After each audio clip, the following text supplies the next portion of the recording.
Ассалаумағалейкум баршаңа. Бәлкім керек болар. Бұл Lada Prior автокөлігі 2012 жылғы. Көліктің алысы өте нашар. Бағдаршамдарға келіп тоқтаған кезде көлік өзінен өзі өшіп қалады, қайта оталдыруға тура келеді. Жалпы жүрісі де шамалы. Сол себепті ақаудың себебін анықтамай қойды, диагностика жасағанбыз. Сол диагностиканы сіздермен бөлісе кетпекпіз. Диагностика арналған қондырғыны көлікке жалғағаннан кейін ұялы телефоннан кар-сканер бағдарламасын ашамыз. Ішінде автокөлік маркелерінің ішінде бізге керегі Lada. Жалпы бұл бағдарламамен қалай жұмыс жасау керектігі толық видео түрінде түсіріліп, алдыңғы видеоларды салған болатынбыз, қарасаңыздар болады. Енді Lada автокөлігіне кіргеннен кейін бізге Etelma M73, яғни прошивка бұл. Басқару блогында бағдарламаны осыны таңдаймыз. Содан кейін подключение батырмасын басамыз.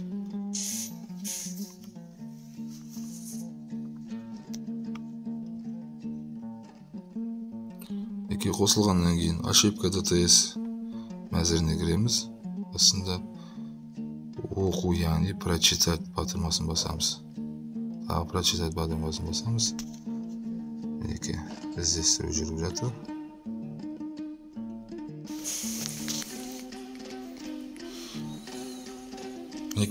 Табылған ақау.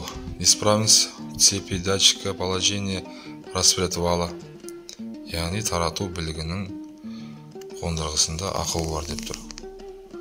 Бұл ақауды не себеп шығатын, яғни бұл ақау болған жағдайда қандай белгілер болатын көлікте тексеріп көреміз. Міне интернетке жазып ошибка по 0340.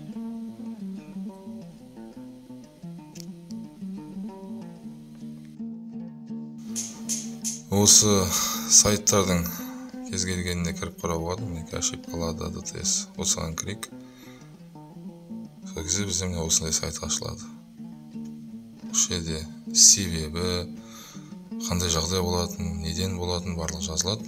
Бізге керегі бұл ақаулар болғанда көлікте қандай белгілер туады. Бірінші белгі саймандар панелінде чек жанады. Автомобиль глохнет на холостом ходу или работает перебоями. Дәл осы белгі бізде бар. Яғни бағдаршама тоқтағаныңыз көлік сөніп қалып. Двигатель троит, пропуск воспламенения в цилиндрах дейді. Во время движения наблюдается потеря мощности, яғни күші жоғалады. Алысы шамалы болады. Бауырлар, бұны кетіріп көреміз. Очистить ошибки. Кетірдік, қайтадан іздеп қараймыз енді. Қайта іздеген кезде бізде бұл ақау қайттан шықты, яғни бұл ақау шын мәнінде болып жатқан дүние. Бұл құрылғы шынымен істен шықты, немесе оған келіп тұрған тоғында қателік бар. Бауырлар, біз қондырғыны сатып алып келіп ауыстырдық. 2-3 мың теңгенің айналасында тұрады екен. Мынау міне шыққан құрылғы. Мына жерде осылайынан орналасқан астыңғы бөлігінде. Қазір жақындап түсіріп көрсете кетем.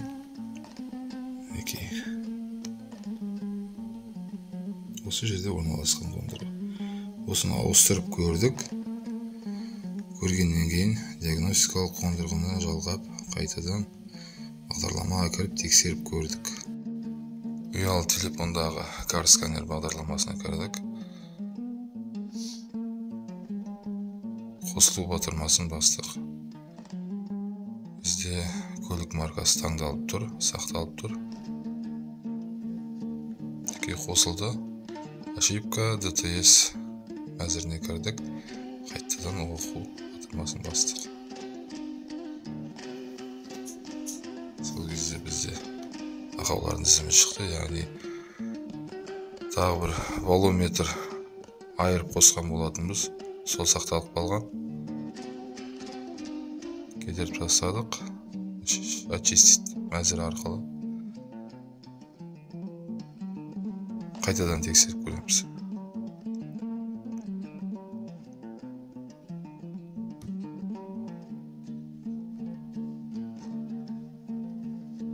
мінекей бауырлар, ешқандай ақау жоқ.